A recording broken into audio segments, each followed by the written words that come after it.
So hello everybody, it's wonderful to be able to have another one of these conversations to share with our alumni community. I'm delighted to welcome today Mr Rajiv Bajaj, who is one of our most successful alumni in India.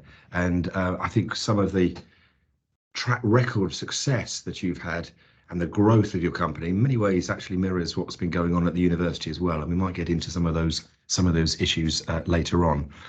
It's really kind of you to find some time to share some of your experiences with our alumni community. And as our alumni who watch this will know, I've just got a few questions that I'll start popping to you, and then we'll get a bit of a debate going.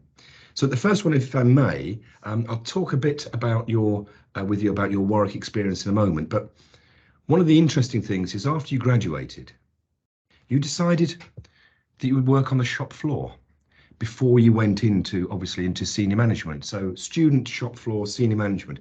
Why did you make that decision, and what was it about that experience, if anything, that added to your sense of what it is you wanted to do in the company? Sure. Good morning, sir, and thank you. Thank you for this privilege. It's wonderful to be able to share some thoughts with you.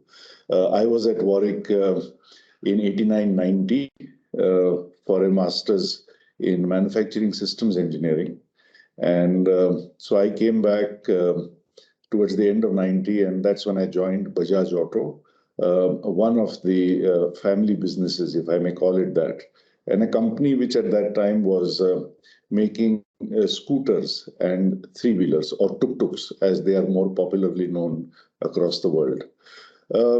I started working in manufacturing more by default than design, because being a mechanical engineer out of India and then a manufacturing engineer out of Warwick, it just seemed like the obvious or the natural thing to do. But very quickly I began to enjoy it, because I found that manufacturing is one area that offers you instant gratification.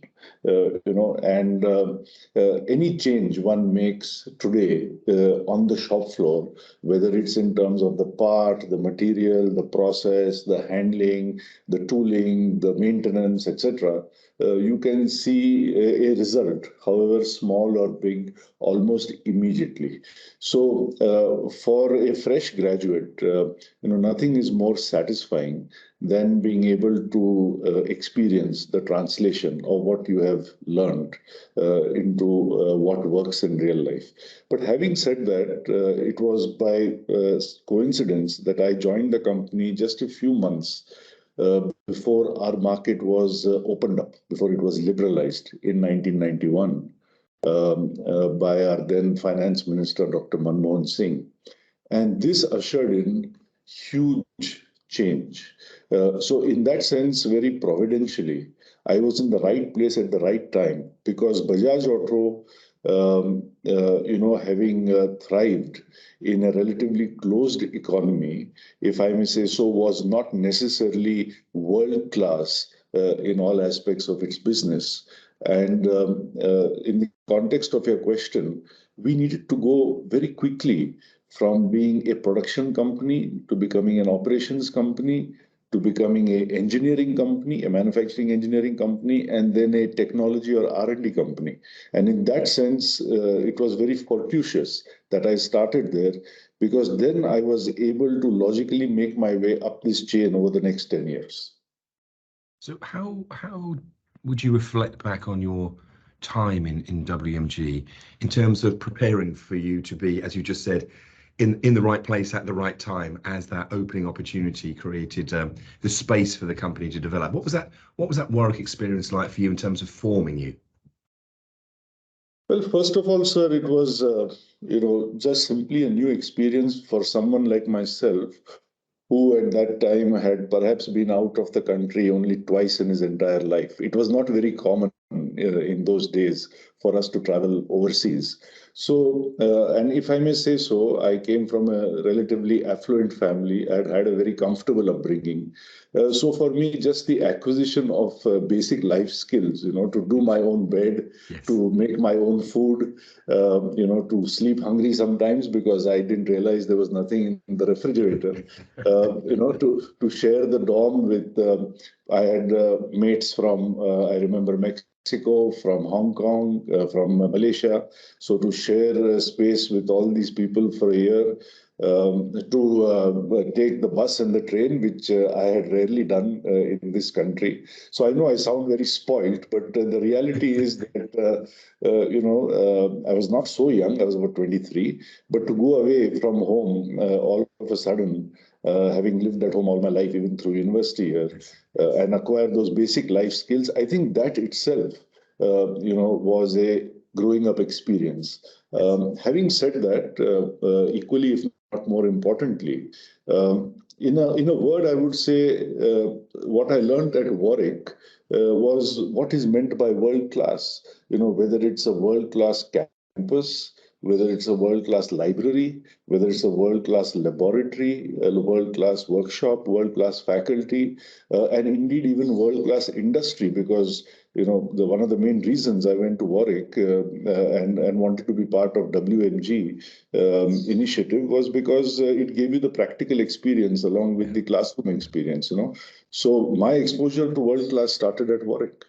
That's wonderful to hear. And what are your memories of Professor Lord Kumar Bhattacharya at that time? Well, Professor Bhattacharya was always larger than life, if I may say, a very close friend of my father in particular. Again, I would say, I have to say this, that all the businesses that the family was involved in at that time, of which Bajaj Auto was the most prominent, were engineering businesses. So we were in the auto business, the electrical goods business, the iron and steel business, etc. But you would be surprised to know probably that despite this, I was the first engineer in the family. We have a long history of everybody going and doing their MBA from somewhere in the United States. And I think Professor Bhattacharya took upon himself to make sure that I am not corrupted by MBA thinking, that I remain a good engineer. And he helped me understand that engineering is more than mechanical engineering. He helped me understand the importance of systems engineering. He helped me understand the importance of engineering from a business lens. And again, I would say I owe to him my being at the right place at the right time, because if he had not given direction to my life by speaking with my parents at that point and saying, send this kid over here, I would probably not have come back with at least some skills that helped me also contribute to the company as we started to cope with the open economy. I can hear his voice in what you say. I really can.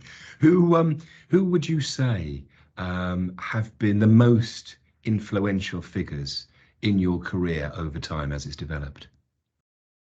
Well, I like to tell people that over the years, I believe I've had 8 gurus or mentors, of course, starting as one always does with one's mother. Then a wonderful British gentleman called Dr. John Wallace. I believe he was quite an iconic figure in the 50s, 60s, 70s, perhaps in the British car industry. Later on, he was part of Coopers and Lebrun, and when they were hired by Bajaj, that's how I came in touch with him. And there have been many others, but I guess in the context of today's conversation, I would point out Professor Yamaguchi. Yamaguchi-san came to us from the Japan Institute of Plant Maintenance. He was our mentor for about 20 years, starting 1996. And the reason I like to elaborate about him is because I remember my very first meeting in 96 when I was already part of the R&D of Bajaj at that time, struggling to develop new products. And I met him one evening to introduce myself. And I asked him, or rather he asked me, what is your job? That was the first question he asked me, I remember. And I told him I'm Vice President Products of the company. And he looked at me squarely and said, he was not as anywhere near as polite as you. He said to me, stupid boy, that is your designation. What is your job? Um, and I was quite flustered for a moment. I said to him, well, my job is, to develop new motorcycles. And he said, oh, so you are a designer. What is the last part that you designed? And I said, well, no, I didn't actually design anything with my own hands. So then he said, then what is your job? And I tried to tell him, making motorcycles that can be produced effectively is my job. And he said to me, are you a machine operator? So I said, no, I have not operated any machine. Then what is your job? And I said to him, making motorcycles that people would like to buy is my job. And he said to me, oh, you are a salesman. How many bikes have you sold so far? So I ended up realizing that I don't design anything, I don't make anything, I don't sell anything. And he said to me, what is your job? You're just an overhead. And it was a milestone event in my life. And I looked at him and I said, I give up. Please tell me what is my job. And he said, improvement is your job because you don't do anything. Being a manager, you do nothing with your own hands. And at least you can create a enabling, empowering environment in which those who do real work can do it better. So Professor Yamaguchi helped all of us understand improvement is our job, or at least one of our important jobs. So, I've been very fortunate to meet such very wise people, if I may say so, and pick up some very sound principles from them during the course of my career. That's a wonderful story. Thank you for sharing that wonderful story. So for you were in the right place at the right time. The market opens up. The company has to develop in all those different domains that you described. You're getting good influence, good advice, good support, and then the company grows and grows and grows, and you become successful, then more successful, then more successful. And I suppose the obvious question is, so what drives you? What motivates you? Why do you keep going? Why do you keep getting that next level of success? What is it that keeps you coming to work, working so hard, and driving improvement? Well, sir, I would say this in 1993, 3 years after I had joined Bajaj, and everything seemed to be quite okay. And I went to my father and I asked him, what is it that you really want me to do here? And he said, well, I don't know, but my father said to me, do what you think best, but be the best in what you do. And it sounded like yet another MBA line to me. So I asked him, what does it mean to be the best? And he said, I think it means to be global. And unfortunately, Bajaj has remained after 40 years just a domestic company which sells everything that it makes in India. We are not a global company. So if we could become a global company, that would be great. And I asked him, what does it mean to be a global company? And he said, if we were to export more than 20% of what we made, we could say we are a global company, we're a world-class company. So that is how my journey actually got a singular focus. And in the process, we said to ourselves over the last 33 years that I have been here now almost, that we would like to be the most versatile motorcycle maker in the world. Not necessarily the biggest or the most premium or something, but the most versatile. And I think we've achieved that because today we export about half of what we make, both in terms of motorcycles and three-wheelers. And we are the only motorcycle company, to the best of my knowledge, that is relevant on the one end of the spectrum in Africa, where 1 out of 3 motorcycles is a Bajaj motorcycle, to which market we need to export motorcycles for as little as $350 sometimes and still make money on that. And on the other hand, thanks to our partnership with the Austrian motorcycle company KTM, we export to US, to Europe, to Japan, motorcycles that are racing motorcycles and sold for 5, 6, 7,000 euros. So within the same company, to have the ability to deal with different brands from the very, very low cost to the very, very high performance. I think this requires a company to be very versatile in the way it aligns its brands at the front end with its skills at the back end. And coming to work every day, to make that alignment better and sharpen it and keep it relevant to the times. I think this is what I find most charming about my job. That's absolutely fascinating. So, what role would you say, or how would you describe the role of science and innovation and partnerships with researchers and universities in that mission to be versatile and to be able to address those multiple market needs? You said earlier that one of the big tasks when the economy opened up was creating a number of different divisions effectively within the company, one of which around R&D. So could you perhaps just share a little with us about that journey, the development of R&D, the importance of innovation, and perhaps also relationship with universities or other research partners? I can probably do it in two parts. My own career progressed in this fashion. The first 5 years from 90 to 95, as I said, I was keen to apply what I had learned. So I worked on the shop floor between production and engineering as part of a team to improve productivity, quality, etc. I like to call that phase as doing the better, how to make things better. Then we realized we were getting better at doing things better, but nobody wanted to buy the motorcycles we had. So we needed a R&D. And for the next 5 years, I devoted myself to building that competence in the company with some very able colleagues. I like to call that 5-year phase as doing the new, because we were trying to do what is new. By the end of 2000, I had been here for 10 years. And I realized that although we were now perfectly capable of making new motorcycles, which were pretty good in terms of quality and cost, people weren't necessarily flocking to the showroom to buy them. And this is when I learned from my marketing guru, Jack Trout, that you have to do not only what customers want, but also what your competition cannot do. So in other words, I learned the value of doing the different. So my career has progressed from doing the better to doing the new to doing the different over this period of time. And I think these two words that you mentioned, science and innovation, are really like two pillars of that foundation. Because a Ernst & Young study, sir, in 2004 pointed out that 90 to 95% of all new businesses fail. I read a Harvard Business Review, April 2011, that pretty much put out the same statistic. So the reason I mention this is because we as managers seem to fail 90% of the time in what we do.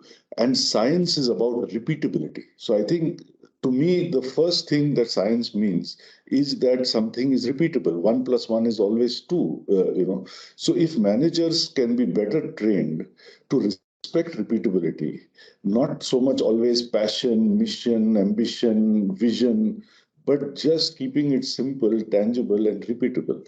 I think that's very important. And for that, you have to rely on good principles like those of physics, etc., when you're applying yourself to your job.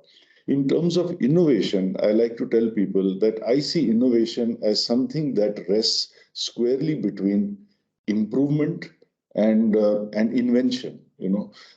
I think improvement is a necessary part of the job, but it is not a sufficient condition to succeed in the world. It's a necessary but not sufficient condition. Invention, I think, is few and far in between. It's infrequent. But innovation, to me, means not just improvement, it means doing the new, doing the different, but taking the same pieces which already exist. So it's not invention really, but creating a new solution out of it. And the example I like to give is of a quadricycle, a 4-wheeled three-wheeler that we created. If you look at the individual parts of that vehicle, nothing is new.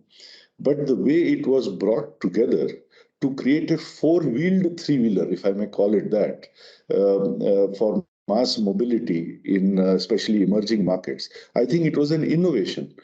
So I think we need to train people to understand that improvement is not enough.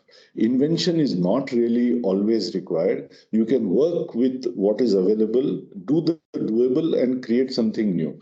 And that is why I think innovation is so important in industry.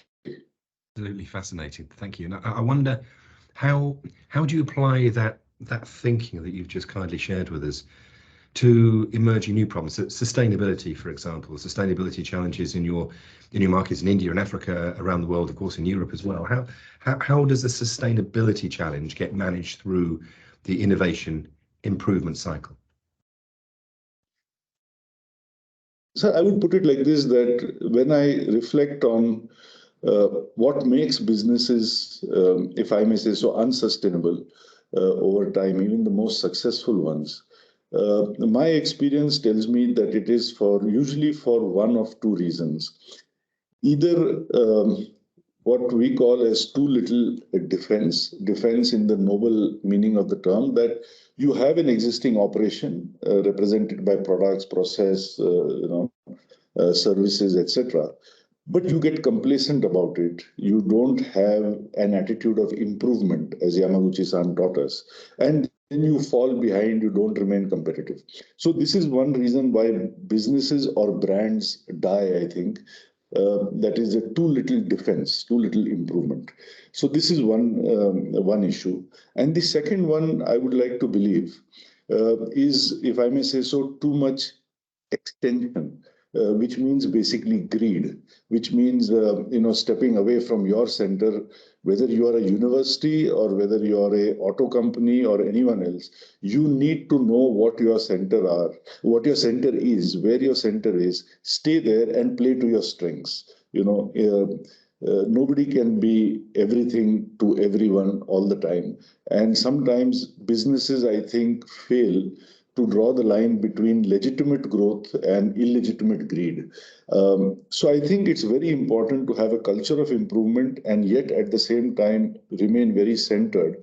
And in my life, three truths that again came from one of my guru, truths, if I can call them that, if there is anything called truth in life, have stood me in good stead. And these are the three simple words. One is change, to recognize that, the world changes and you need to keep up with it, i.e. improvement, etc. Second is relativity, which means you really don't need to compare yourself with anyone else. You just need to be a better version of yourself today than you were yesterday, by innovating, by moving ahead in a repeatable fashion. And the third, I think, very important, particularly in today's world, if I may say so, is interdependence. If you think you are going to grab more than your share of something, it's not going to happen. It's going to come back to bite you one way or the other. Mahatma Gandhi said, there is enough in this world for everybody's need, but not enough for everybody's greed. So I always remind myself, change, relativity, and interdependence. These are three good guidelines for a sustainable business philosophy, I would say. That's wonderful. Thank you. May I ask you one last question? Yes, sir. My last question, you probably will have guessed what this will be. I wonder what advice you would give to a recent Warwick graduate who is looking to develop a career in the automotive sector. How would you suggest to them, what advice would you give for how they should think about their career? I would say two things. One, my son just graduated last year, and he has joined the business last year. And what I said to him was simply this, that do something new, write your own story, find your own path, create your own identity. So I would definitely say that. I had the opportunity to do that because I came into a scooter and three-wheeler company and started a motorcycle business. And with that growth from zero came a 360 degree of learning, because when you start from zero, you need to apply yourself to all aspects of the business. So as they say, a calm sea never a expert sailor made. So if I had come into a very stable area of the business, I would never have learned what I did at the University of Life, so to speak. So that's the fundamental thing I would say. I would also share with them the advice of the polymath Vaclav Smil that I value greatly, and he said, I think, 5 very simple but very valuable things. The first thing that he said was read widely and with maximum curiosity. So I think constant learning needs to be inculcated. Just because you leave university doesn't mean that you stop learning. And the second which is perhaps the most important for me, is always put reality first and theory last. Very often, I can see that you are relating to it immediately.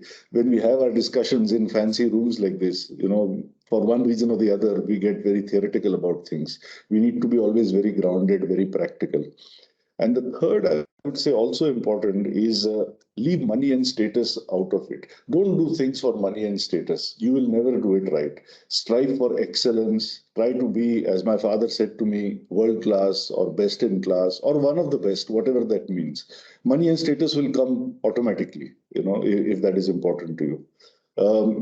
The fourth thing he said, I think, was, have skin in the game. Life is not a spectator sport. All said and done, you need to have skin in the game and apply yourself on a daily basis to whatever it is that you believe in. And he said one more thing that I can't seem to remember, but these are some of the things that I remind myself of whenever I am conflicted, let's say, by something in life. So if it is useful, kids nowadays are wiser than we are with all the connectivity that is there in the world. But if some of this is useful to some of the people who will hopefully watch this, that would make me feel really good. Well, Mr. Bajaj, thank you. Thank you so much for that conversation. Thank you so much for your time and for sharing such a lot of wisdom with us as well. I mean, I think you've not only had a tremendously successful career, but you've lived it and reflected upon it and thought about it. And I think sharing that wisdom is incredibly important. You just said constant learning. You're enabling us all through this conversation to engage in constant learning. So thank you. Nice of you to say so, sir. Thank you very much for this opportunity once again. Thank you.